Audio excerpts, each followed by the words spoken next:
bienvenidos a todos. Estoy acá un poco en modo entrada y salida rápida. Vengo un poco a introducir la charla de hoy. Nos acompaña Nico Janowski y la mediación va a ser hecha por Darío Bernisi. Es uno de nuestros encuentros de Campo Conversaciones, que como saben son encuentros quincenales, donde nos reunimos con artistas que estuvieron en Campo Art Fest el año pasado, que hicieron parte de los proyectos de la Fundación, y el objetivo es poder explorar un poco más en profundidad el trabajo hecho en el festival, que podamos hacer también un vínculo entre la temática del año pasado de la Fundación, Naturaleza Radical, las raíces del agua y la tierra, y el paso a nuestra temática de 2024, en la que estaremos trabajando con migración y movimiento. Muchas gracias a ambos por estar aquí, súper contentos. Bueno, para quien no nos pueda acompañar presencialmente, también esta live va a quedar grabada y los invitamos a que la vean después. Hago entonces una pequeña introducción de Nicolás y comenzamos. Y agradecemos a las personas que vinieron, que nos están acompañando presencialmente. Bueno, Nicolás Janowski trabaja entre el arte, prácticas documentales y procesos curatoriales. Su trabajo está vinculado al concepto de territorio, el sentido de pertenencia y las identidades híbridas desde una perspectiva interseccional. El aspecto de contexto histórico es central en su narrativa, así como su difusión a través de plataformas transmediales y expandidas. Los proyectos de Janowski se caracterizan por utilizar diferentes medios para respaldar, complementar, narrar y articular historias. El sonido fuera de pantalla, el sonido narrativo, el texto, la cartografía y las imágenes de archivo son algunos elementos que se utilizan con frecuencia en los proyectos de Janowski para recrear la idea de territorio y hábitat. Su obra forma parte de colecciones públicas y privadas como el Museo Nacional de Bellas Artes de Argentina y el Museo de Arte Contemporáneo de Moscú, entre otros. Es miembro de la Junta y forma parte de la agencia internacional MAPS Imágenes y está representado por las galerías Vigil González y Almanac. Bueno, también un poco de la conversación de hoy haremos un vínculo con una experiencia reciente que tuvieron Nicolás y Darío en Dubái, donde estuvieron presentando la obra A Drifting Blue, de la cual también hablaremos un poquito, y experiencias futuras de exposiciones que ya vendrán. Así que bueno, los dejo con Darío y Nicolás. Bueno, gracias, bienvenidos, un placer recibirlos en nuestro estudio. Nico, de ayer que te tenemos acá. Sí, un placer, muchas gracias. Bueno, gracias por la presentación, gracias a todos por estar acá. Bueno, muy bien. Un poco la idea de estos conversatorios es que sea lo más extendido posible, que no sea tan largo y tan aburrido para la gente que está viéndolo del televisor chiquito. Así que vamos a hacerlo lo más coloquial posible.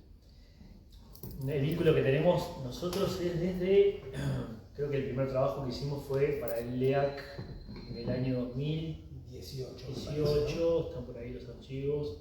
Trabajamos justo con el proceso de A Drifting Blue. Después tuvimos algunos procesos de la producción con el centro de fotografía, con unas copias que fueron bastante complicadas de procesar y que después terminaron en Argentina.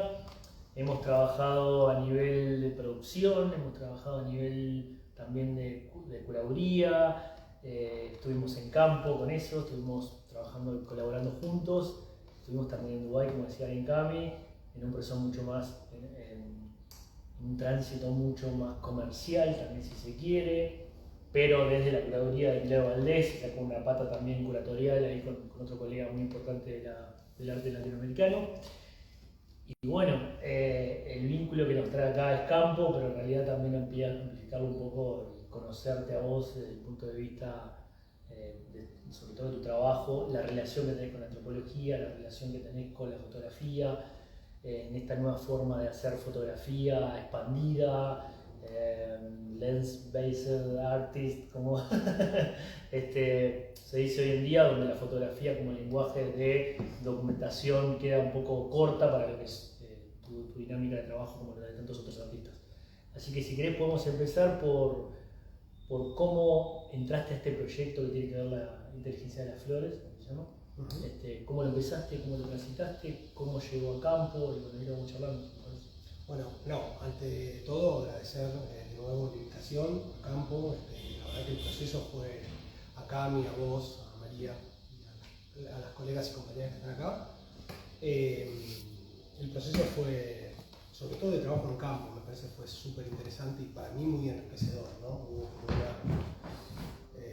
más allá de la propuesta instalativa que pensamos, para mí lo realmente enriquecedor de ese proceso fue el compartir con colegas, con compañeras y compañeros, no necesariamente desde la fotografía, sino desde quizás el arte contemporáneo, desde el instalativo, desde el andar, y para mí fue un proceso realmente muy rico.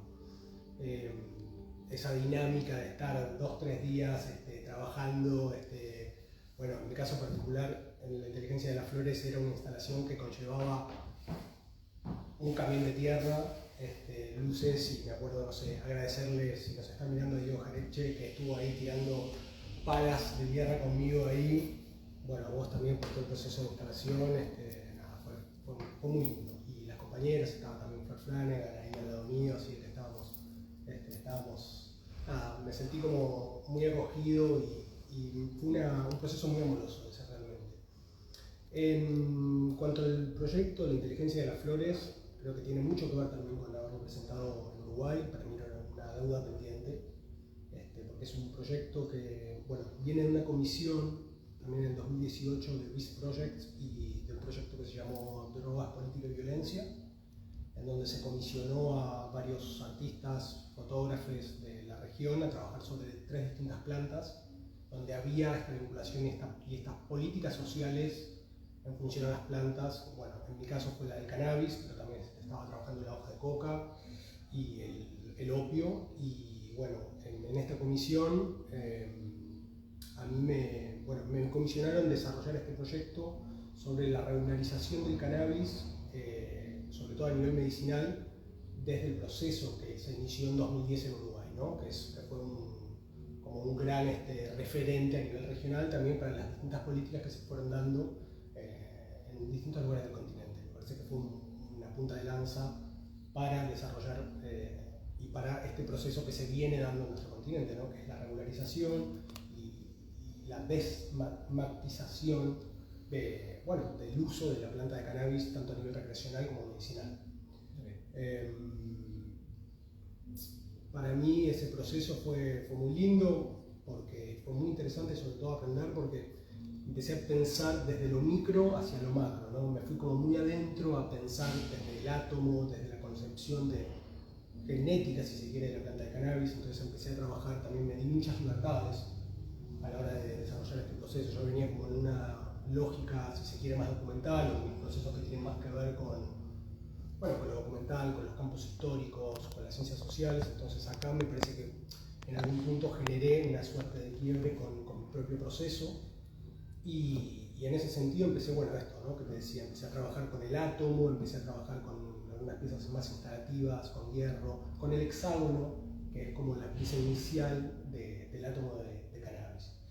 Entonces, en función de eso, empecé a trabajar, hice algunas piezas y algunas obras en la costa atlántica argentina, con un querido amigo y maestro que viene trabajando con plantas medicinales hace más de 20 años, Julián Fernández, y en función de eso vine a trabajar en Uruguay también con todo este proceso de regularización, con sociólogos, con la gente que había implementado el programa de regularización. Y ahí fue como todo ampliar ese marco, ¿no? Y sobre todo también para trabajar con madres y padres que, por ejemplo, tienen hijos con epilepsia refractaria y que utilizan el aceite de cannabis a nivel medicinal, como una lógica para salir de la farmacológica, ¿no? Que sabemos hoy en día que sigue siendo una posibilidad mucho más saludable que el uso farmacológico de la planta. Entonces eso fue un poco el proceso. No sé si me estoy yendo por las ramas, pero... No, está muy bien. En campo, el statement de ese año, no sé si lo llegaste a decir, Camila, pero para refrescarlo, era naturaleza radical. Teníamos también que ver el tema de la tierra y el agua con el vínculo de lo ancestral en función al territorio habitable, su cultura y sus costumbres y su tránsito en lo que es las poblaciones nativas y lo cultural relacionado a la naturaleza. Y bueno, este proyecto, vos tenés un montón de proyectos en el recorrer de tu histórico de tu carrera, creo que era como un fit-in, digamos, pegaba absolutamente o encajaba absolutamente perfecto con lo que es el tema del año. Y algo que nos llamó bastante la atención cuando empezamos a trabajar, que fue interesante también para el público, fue que dónde está el fotógrafo, ¿no? Si entro a una tapera que tiene una instalación inmersiva, donde hay sonido, donde la fotografía está expandida a nivel de otras materialidades no tradicionales en la fotografía, como pueden ser unas gasas apenas perceptibles, en una frecuencia lumínica muy potente, un rojo casi violeta, con el sonido con determinados hertz, capaz que eso nos puedes explicar. Y bueno, un poco más sobre lo que es, contarnos un poco más sobre lo que fue la construcción conceptual y formal de ese proyecto. Sí, bueno, esto que decías sobre la tapera, para mí fue súper interesante también pensar. A mí me interesa particularmente pensar en función al espacio donde estoy trabajando. Y la tapera me daba esta sensación de, si querés, de indoor canábico. Entonces había como toda esta lógica de meterte adentro de un indoor. Y por otro lado, es verdad que en este proyecto la imagen es más satelital a la obra. Por ejemplo, más allá de estas piezas más instalativas que tienen que ver con lo conceptual, con la pieza más matérica, la gran parte del proyecto, la mayoría del tiempo estuve trabajando con 3 piezas sonoras que son como el corazón del proyecto. Y estas 3 piezas sonoras hablan de 3 estados anímicos con los cuales uno puede trabajar o curarse, que son la ansiedad, depresión y, bueno, cura de sueño también. Entonces estas piezas sonoras que se hicieron con 2 músicos de la hostia, así, que me encantan, que son Matías y Javier, 2 amigos músicos, y bueno, estuvimos como 6-7 meses trabajando en estudio, y básicamente lo que intentamos hacer es desarrollar 3 piezas sonoras que referían a estos estados que estaba mencionando, en una frecuencia que es una frecuencia entre 900 y 1000 Hz. Y esa frecuencia es una frecuencia que te suele calmar, que es la música que muchas veces cuando ven en Spotify o se ponen música para dormir, bueno, utiliza esta frecuencia, ¿no? Entre 900 y 1000 Hz. Es una frecuencia que te calma y que produce el mismo estado anímico, si se quiere, que es si consumís aceite de cannabis. Entonces las piezas están llevadas a ese lugar para generar ese efecto en el espectador, digamos, en la persona que está escuchando estas sonoridades. Y esas piezas también referían a 3 piezas con las cuales yo estuve trabajando. Si ves lo fotográfico, que esto que vos planteabas, tiene mucho que ver con la materialidad. Entonces empecé a trabajar ya a nivel mucho más plástico, con óleos, con acrílicos y trabajando con aceites de cannabis, como para generar 3 piezas abstractas que refieran a estas sonoridades.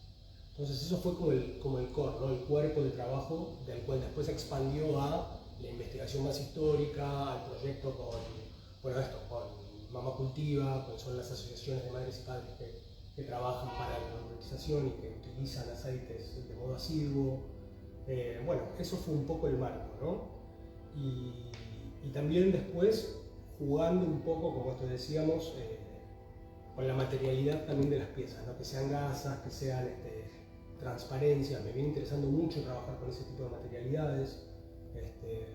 Bueno, vos sabés, hay algo que tiene mucho que ver con la doble capa, con el layer, ¿no? Con la capa de la capa, que me refiere a marcos históricos. Entonces, iba un poco por ahí. Bien.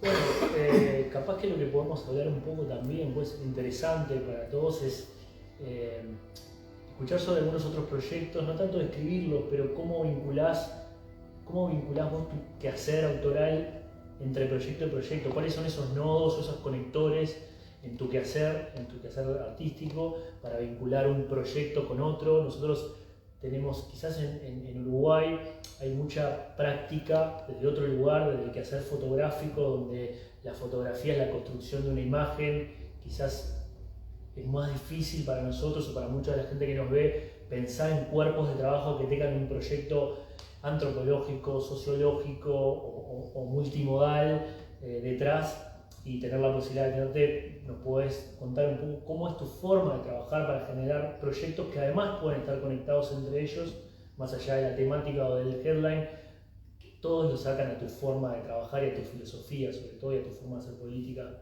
desde el arte. Sí, bueno, creo que eso linkea mucho con esta idea de la territorialidad. Mi interés principal está en trabajar en en estos procesos que tienen que ver con la construcción histórica y sobre la idea de la territorialidad. Digo, ¿por qué vivimos en el lugar donde vivimos? ¿Cómo nos adaptamos al medio? Y en función de eso, bueno, lo que expande en función a este vínculo con la tierra, ¿no? Por supuesto, me interesan particularmente estos marcos históricos. Supongo o me imagino que tiene que ver con mi proceso quizás formativo, mis intereses, en realidad, tiene que ver con repensar los marcos históricos y cómo llegamos a la actualidad.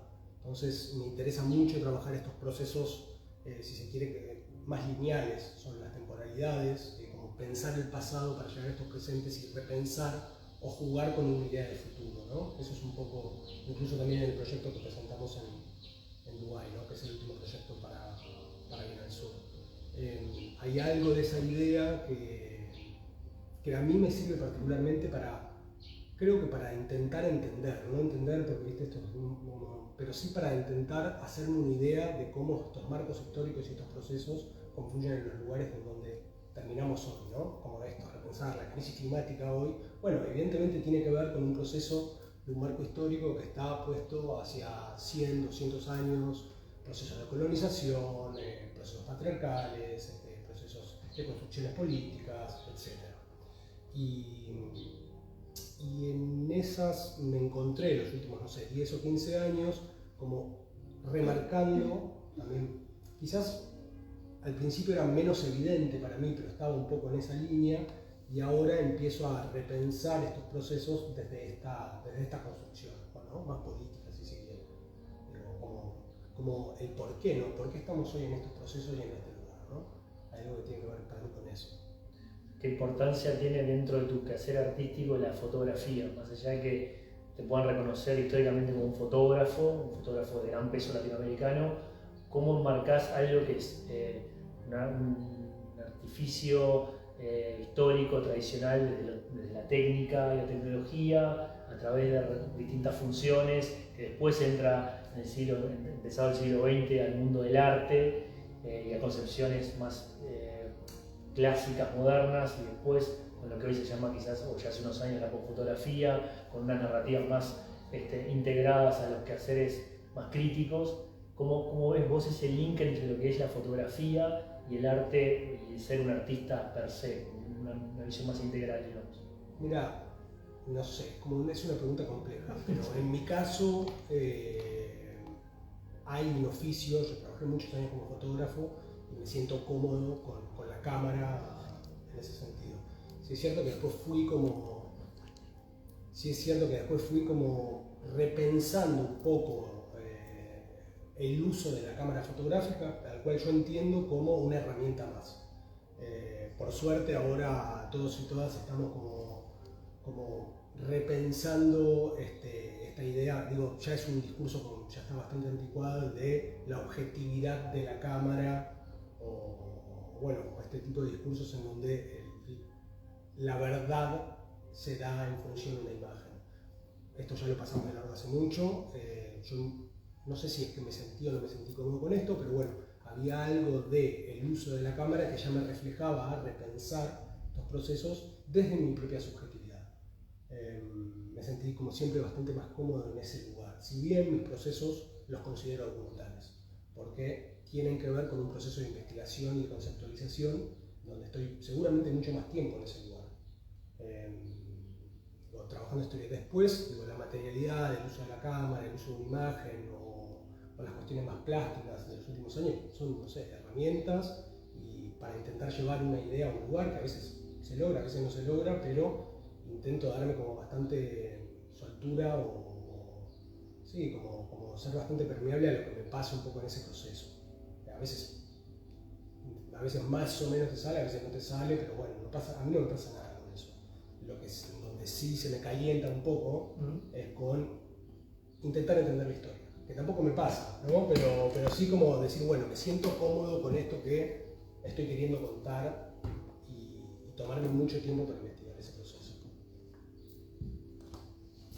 A mí me gustaría agregar algo y llevar esta pregunta de nuevo al espacio de Garzón. En este vínculo tan cercano que tú tienes con explorar procesos territoriales. La invitación que tú recibes es a crear obra en un contexto muy particular, que es el de Garzón, utilizando un elemento central del pueblo en este momento, que son las taperas, las casas abandonadas, y crear, como comentábamos, una obra, en tu caso, de fotografía expandida de sitio específico. ¿Cómo fue llegar al pueblo? ¿Cómo fue esa experiencia de crear obra en un espacio tan particular? ¿Qué elementos territoriales notaste propios del espacio que te ayudaron a pensar la obra para ese lugar? Bueno, creo que algo te comenté un poco al principio de lo que más rescato, más allá de lo bello que es el pueblo, y me parece que tiene unas dinámicas particulares propias de verano-invierno, y supongo que debe ser como muy distinto fuera de la temporada, si se quiere, pero sí fue muy interesante estar compartiendo. ¿Cuántos artistas éramos? 22. Con 22 artistas que están entregados a su proceso y con mucha camaradería y con mucha predisposición a darle una mano a otro y a pensar este tipo de procesos. Eso para mí fue una cosa. Yo me vine, es el 22, 23 de diciembre. 28 de diciembre, ya con todo el año a cuestas, y fue llegar y me fui realmente como muy contento y muy energizado, ¿no? de ese proceso. La verdad que fue súper rico, me fui súper contento. Como muy cansado, muchos días de ponerle mucho el cuerpo, que también es algo que me parece que está bueno, pero esa energía colectiva que se generaba de 22, 23 artistas poniéndole el cuerpo, bueno, ¿no? te daba como eso, te daban como muchas ganas de estar partícipe de ese tipo de situaciones.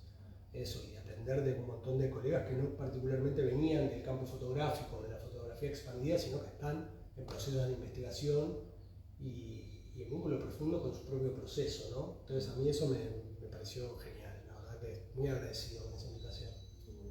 Y además de ese vínculo que tuviste con la comunidad artística, que es fundamental en el proceso de creación, en los días del festival tuviste un vínculo cercano con los visitantes, con las personas que tuvieron la oportunidad de experimentar tu obra.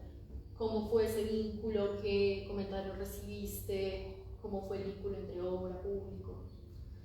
Bueno, también la verdad que fue muy lindo, había mucha gente muy interesada, no en mi proceso en particular, en el proceso de todos, había como una intención de explorar, de vincularse con estos procesos, de vincularse con el proceso de artistas, y bueno, eso, ¿no? Lo que te decía antes, estaba Marco Norris al lado, estaba la tapera, después estaba la tapera de Flor Flanagan y la mía, y bueno, y ahí éramos una suerte de barrio, ¿no? Donde estábamos ahí tirados tomando mate, venía gente, se metía, iban, y eso fue re lindo. Sí, súper. Bueno, también le recordamos a las personas que nos acompañan acá y quienes están en live que pueden hacer preguntas, pueden participar, y tal vez me gustaría que empezáramos a transicionar hacia los proyectos actuales, al último proyecto en Dubái y que se viene también para tu futuro.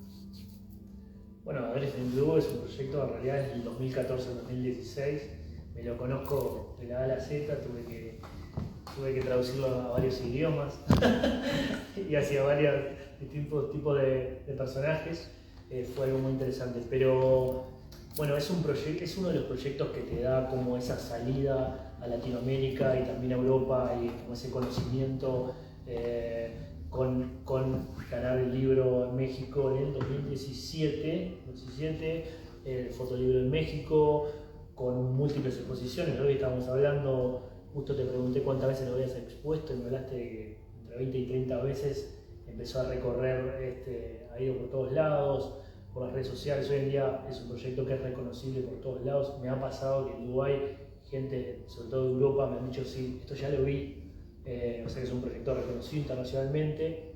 Después vienen algunos proyectos que se nota en esa transición o en ese crecimiento o esa madurez artística por la que todos los artistas y las personas pasan, que hay proyectos como bastante más corridos a lo conceptual y a lo poético, inclusive que Adric Blue, que es un proyecto que tiene una carga conceptual, antropológica, documental y sociológica también muy pesada, histórica, pero que también tiene una carga estética muy potente, ¿no? Hay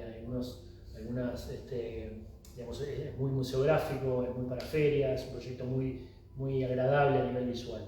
Tenés otros proyectos que tienen que ver mucho más con lo que estabas hablando hoy, con esa transición hacia lo conceptual, lo histórico, lo poético, hacia tu interés también filosófico, político. Y bueno, es interesante cómo saber en qué estás ahora para ver hacia dónde vas a caminar en los próximos años también. ¿Por dónde empiezo?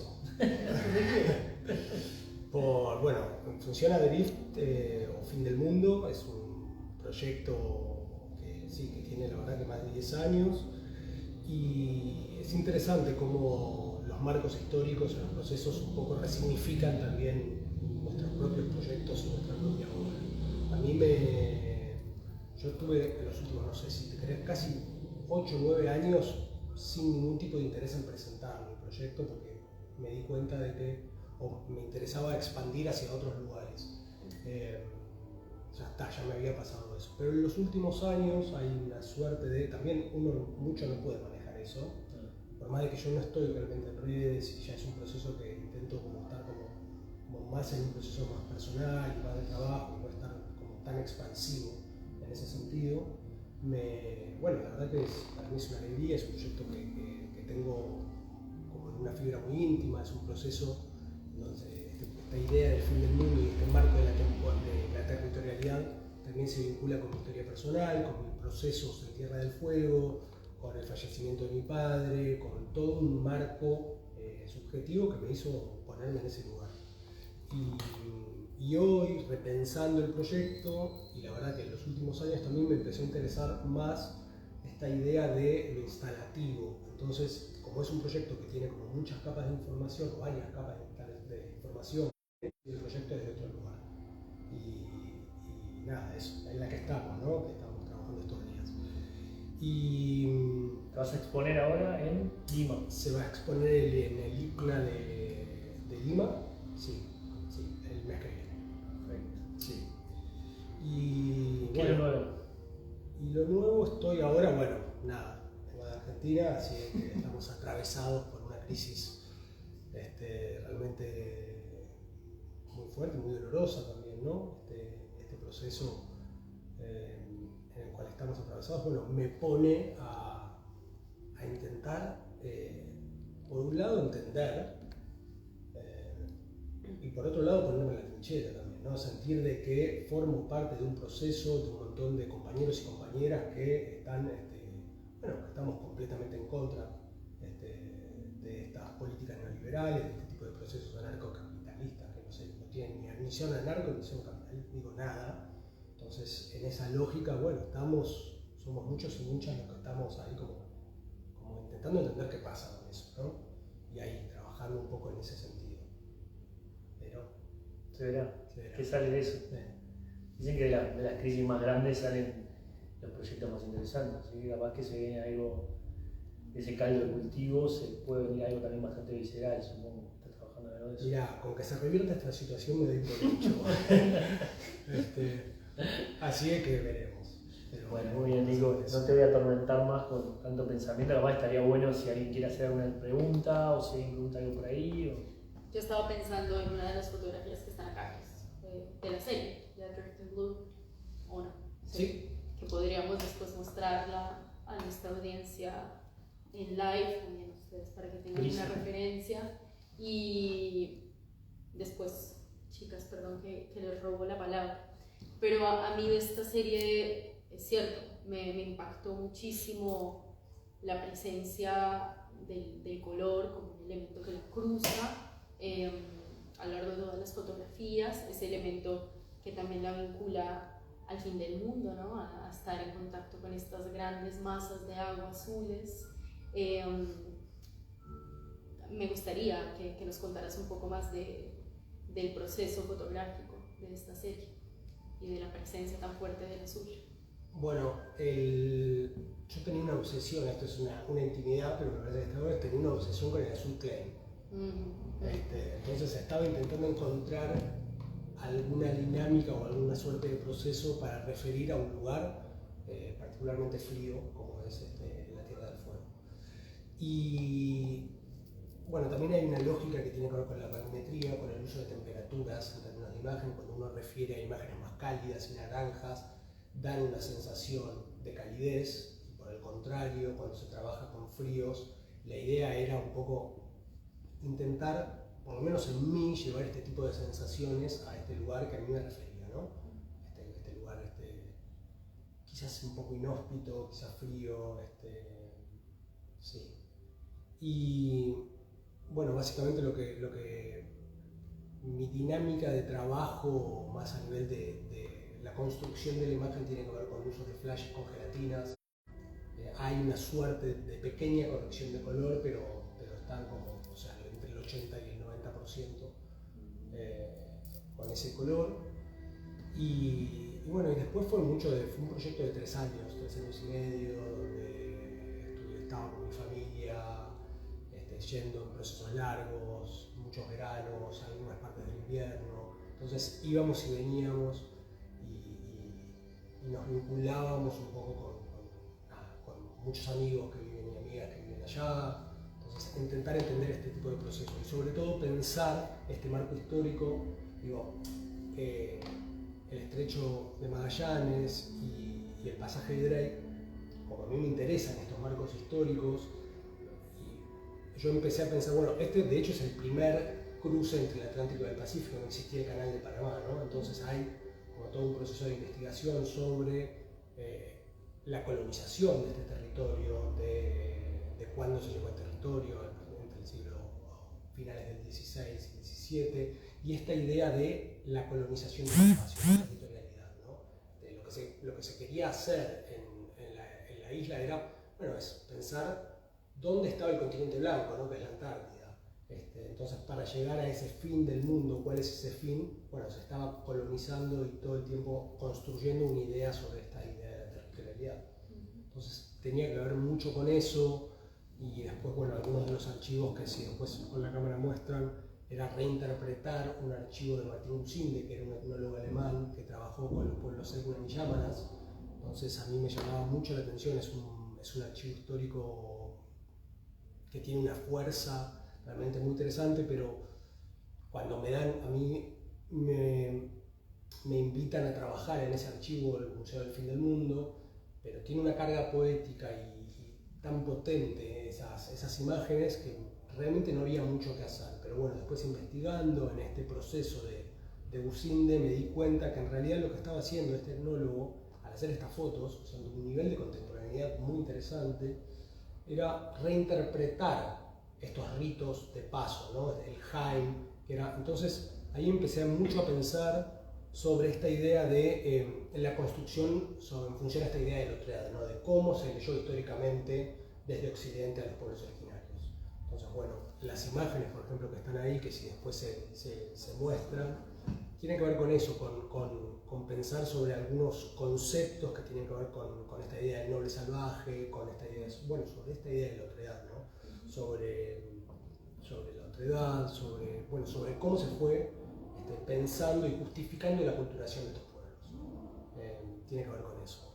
Y sobre todo también pensando un poco en cómo esta construcción histórica conlleva un proceso que no solamente sea en Tierra del Fuego, sino en toda Latinoamérica de justificación de esta culturación y de esta expropiación de las tierras indígenas, de los pueblos originarios, y que conllevó todo esto, ¿no? Entonces, todo este proceso de pensamiento para mí tenía que ver con esto. Al principio menos evidente, pero después en el proceso, y sobre todo en el resto de proyectos, como que esta idea está muy latente también en mi idea de pensar los proyectos. Eso fue un poco. Sí, y todos los puentes que podemos hacer nuevamente con la exploración en campo el año pasado, el regreso a la ancestralidad, a las raíces, entender el caso tan particular de Uruguay, con el desarraigo tan grande que hay en relación a las historias indígenas, a la sabiduría indígena y una recuperación actual de los propios pueblos, de los propios integrantes de las colectividades que actualmente se están charrúas, descendientes de guaraníes y demás, de recuperar esos saberes ancestrales. Así que es un debate que es muy rico también para el contexto uruguayo. Bueno, chicas, si alguien tiene preguntas, Si no, yo diría entonces que hagamos un pequeño recorrido, que veamos algunas... Está en su casa. Sí, vamos con la cámara. Nada, muchas gracias a todos y todas los que están ahí. Gracias por la invitación. Gracias, Nicolás. Opa. Gracias a todos los que nos están acompañando en live. Bueno, les mostramos un poco una de estas fotografías centrales de la obra de Adrift in Blue, de En el fin del mundo, de la que hablábamos. Es una obra que, como narraba Nicolás, está totalmente bañada en ese azul profundo que caracteriza de algún modo el paisaje patagónico. Y después, si Darío nos quiere mostrar algunas de las otras fotos. ¿Hay algunas otras? Estas también, pero no son de Adrift. Esto es Este también. Esto es porque se ve de la transparencia, ¿verdad? Este es este juego con la transparencia que es un proceso actual que le interesa muchísimo a Nicolás. Por un momento la imagen se pierde y después la rescatamos. Hay un elemento espectral, digamos, en estas fotografías. Bueno, es un pequeño vistazo a la producción actual de Nicolás. Y bueno, agradecemos a Darío por la charla del día de hoy, a todos los que nos acompañaron y nos vemos en un nuevo encuentro de Campo Conversaciones. Gracias.